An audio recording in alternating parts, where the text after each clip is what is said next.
saling mengisi untuk apa itu mempunyai tujuan agar anak ini bisa lebih mewarnai suatu kebijakan.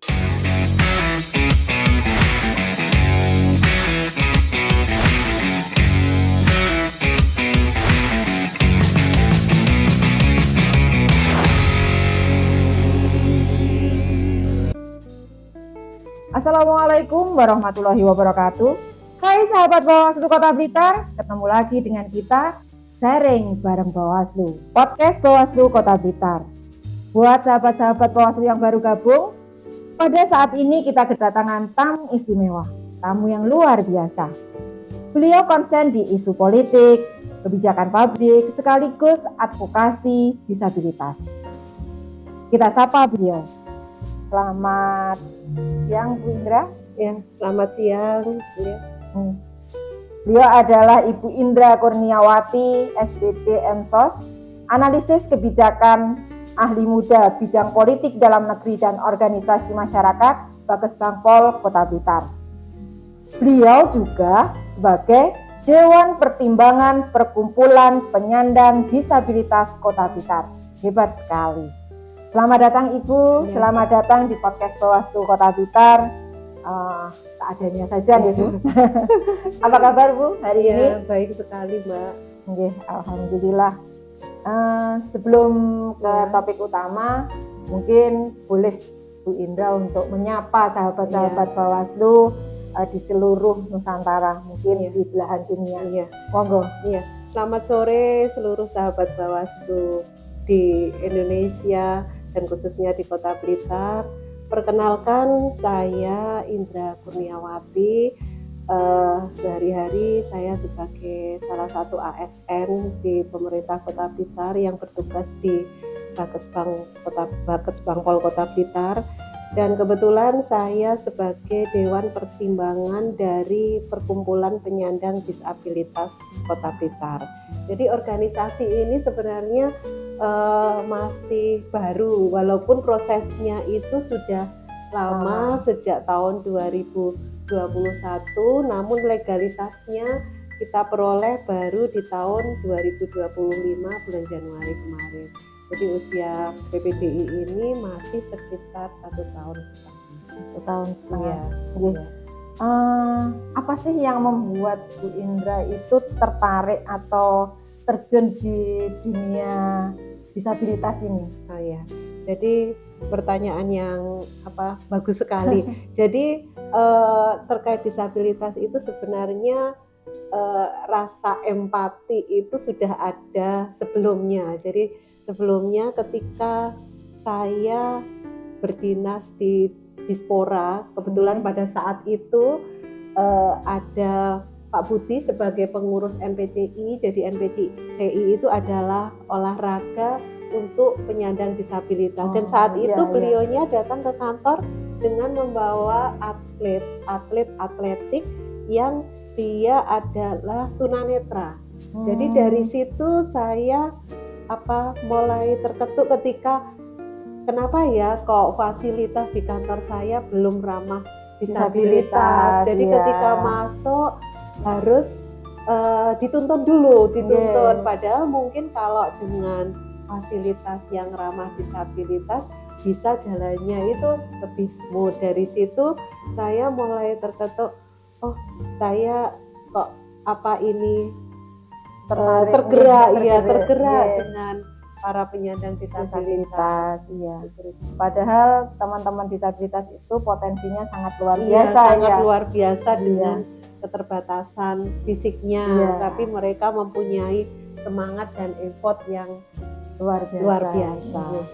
Sama halnya dengan kita di Bawaslu, di pemilu pun kita ada pemilu yang inklusi. Jadi istilahnya pemilu yang ramah disabilitas, dan juga karena hak-hak dari teman-teman disabilitas itu setara dengan kita, jadi kita juga memperjuangkan hak-hak mereka, terutama hak pilih mereka. Sahabat-sahabat Bawaslu Kota Blitar, pada kali ini tema kita sangat menarik, sangat menggelitik.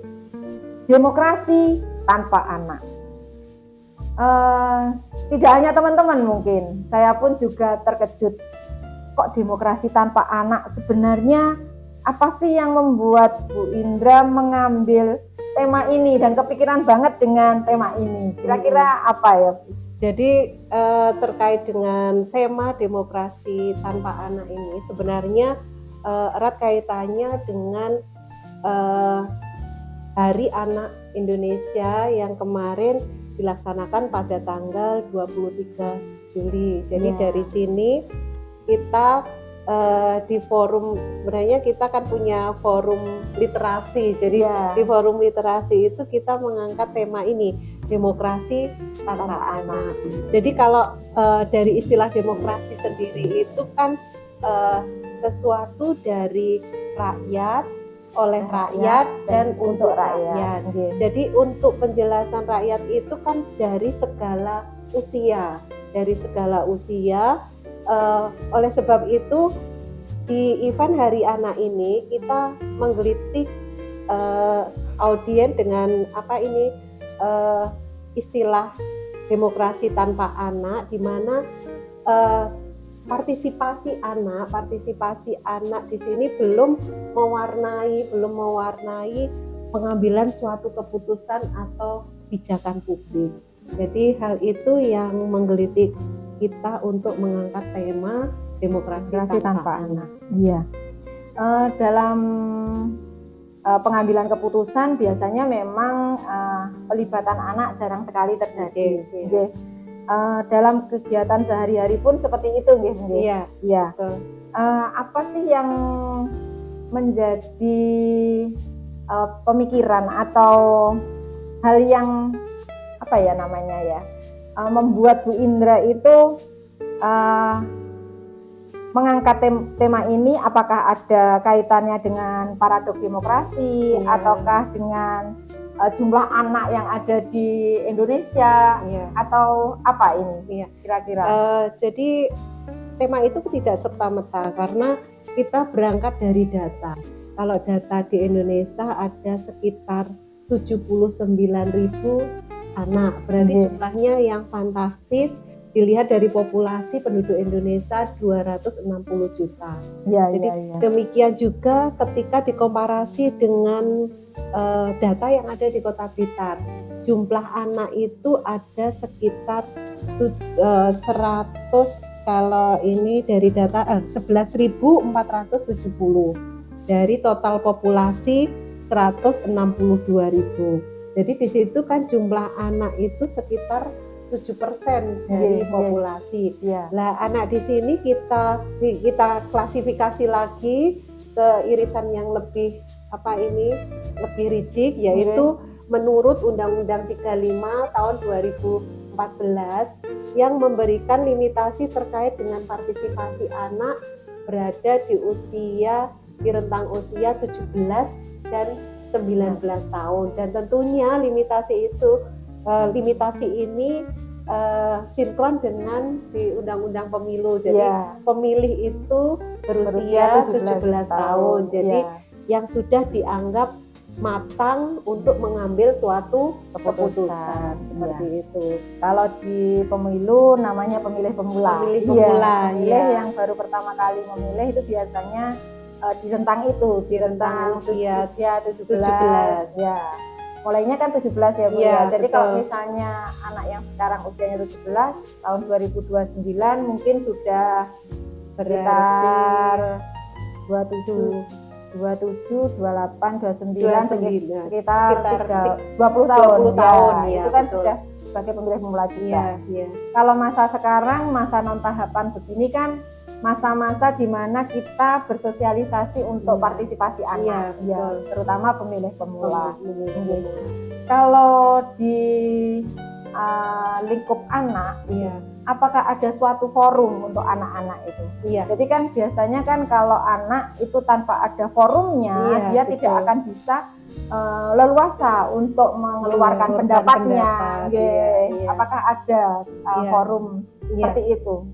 Kalau forum anak itu memang ada di undang-undang itu juga sudah tercantum juga. Jadi forum anak itu dimulai pada rentang usia 17 hingga 19 tahun dan pada saat perencanaan pembangunan, jadi pelibatan anak dengan kategori usia 17 hingga 19 tahun itu juga sudah pernah dilaksanakan oleh pemerintah Kota Blitar sendiri, yaitu di tahun 2020.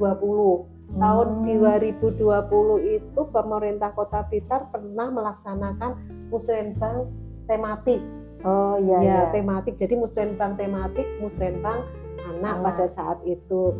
Selain itu juga ada program terkait dengan kota layak anak. Nah, di situ juga sasarannya itu anak-anak dengan mungkin kalau di perencanaan pembangunan ada segmentasinya, usianya mungkin 0 sampai itu ada segmentasinya masing-masing. Tapi kalau dikorelasikan dengan undang-undang pemilu berarti yang 17 tahun tersebut. Iya. Berarti sudah pernah ada istilahnya forum terkait dengan anak-anak ya. Sudah. Apakah ini ya Bu, kalau misalnya sudah ada forum tersebut, apakah suara mereka apakah itu menjadi satu pertimbangan untuk pembuatan keputusan? Kalau menurut Bu Indra bagaimana? Karena di sini kan temanya kan demokrasi tanpa anak. Nah, setelah ada suatu forum, kemudian menghasilkan suatu rekomendasi misalnya. Apakah rekomendasi ini menjadi salah satu pertimbangan dari untuk membuat kebijakan? Ini pertanyaan yang bagus sekali kalau menurut saya. Jadi kalau menurut pengalaman saya, kemudian fenomena yang terjadi dan beberapa riset yang ada, kalau menurut saya ini anak-anak di forum anak itu hanya sebatas sebagai forum-forum simbolik. Jadi forum-forum simbolik, anak itu diundang ke forum, datang berbicara. Namun untuk keputusan akhir tetap berada pada orang dewasa.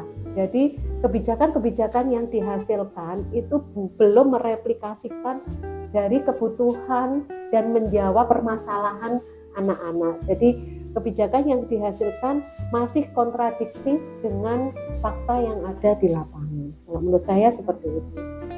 Mungkin ada ini ya, ide atau ada pemikiran atau ada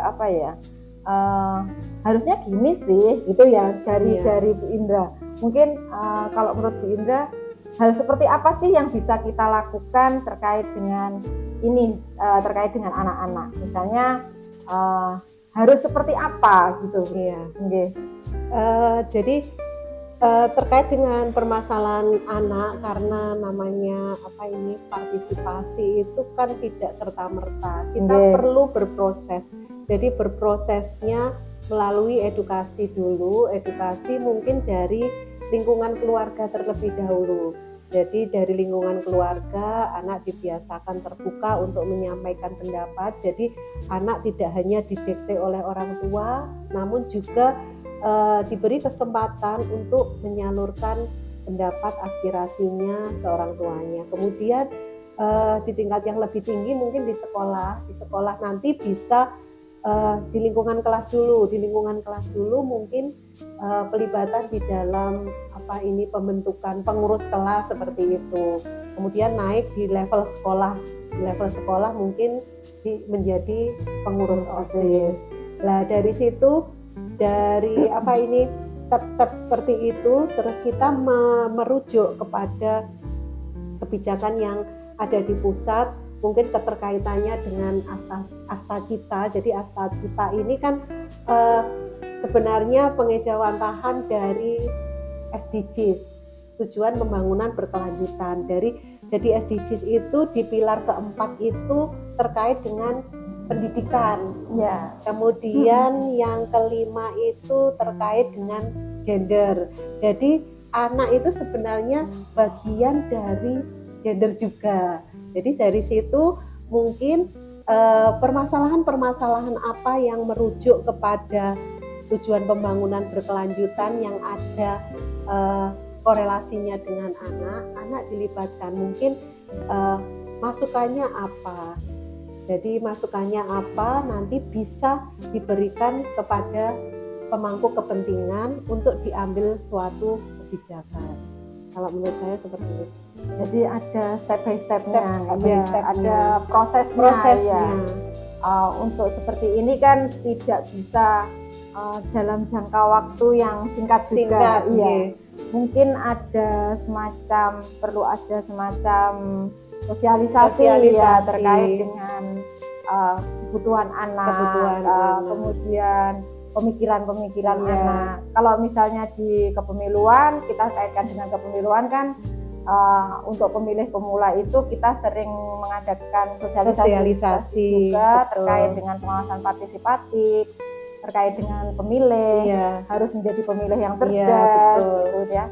Jadi akhirnya anak itu bisa menentukan pilihannya tanpa adanya paksaan dan diskriminasi. Mungkin seperti itu juga sama. Ada kaitannya dengan itu juga. Seperti di pemerintah Kota Blitar, di leading sektornya itu beberapa OPD ada seperti duta genre. Di situ kan ada klasifikasi usia juga untuk masuk menjadi duta.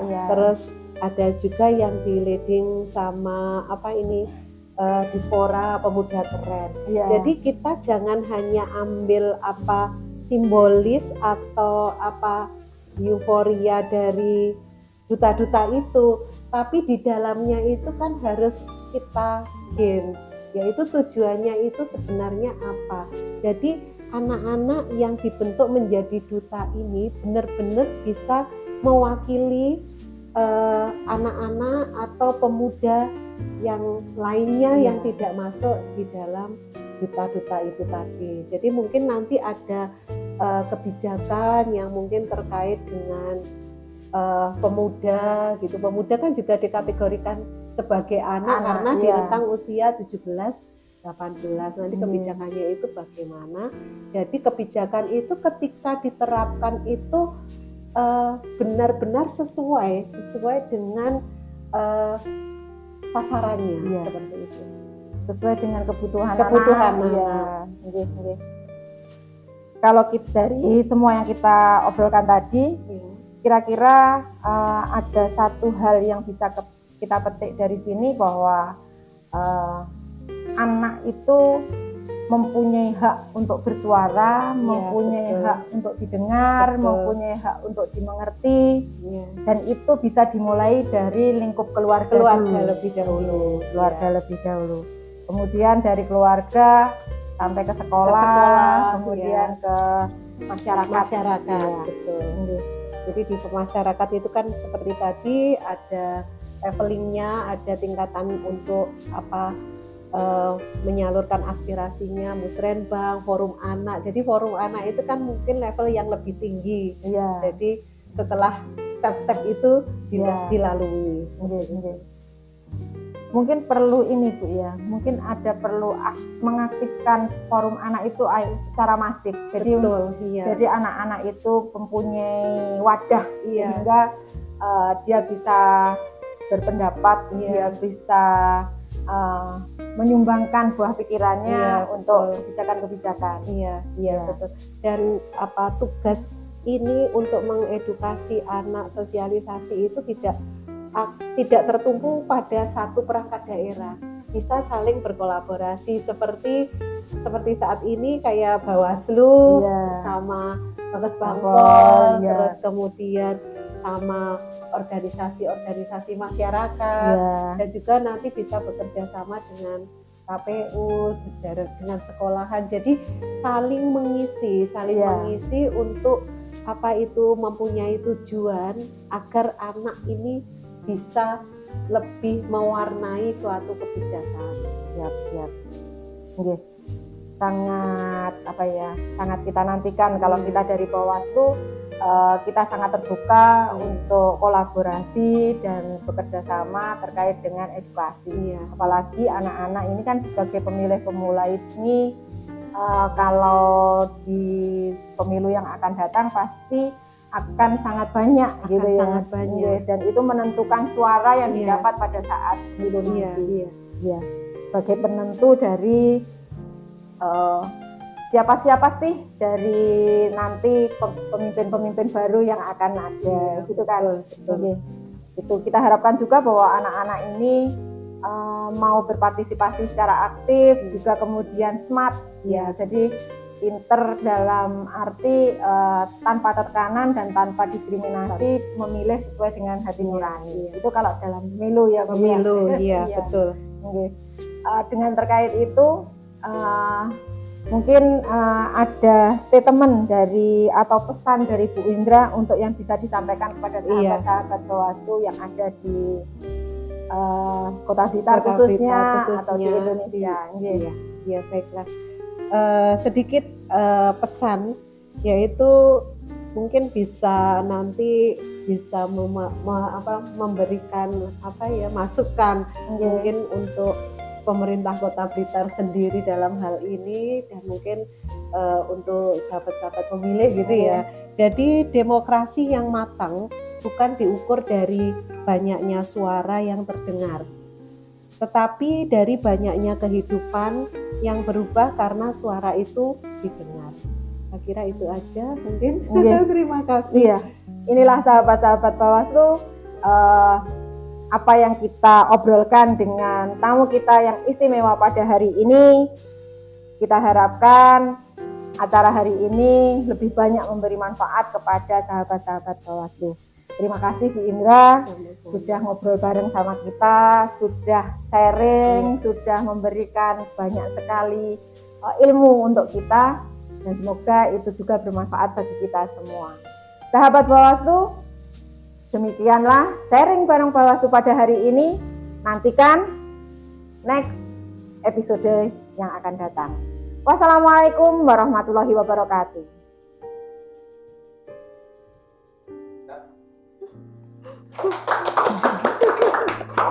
Saya luar biasa. Ada yang kurang.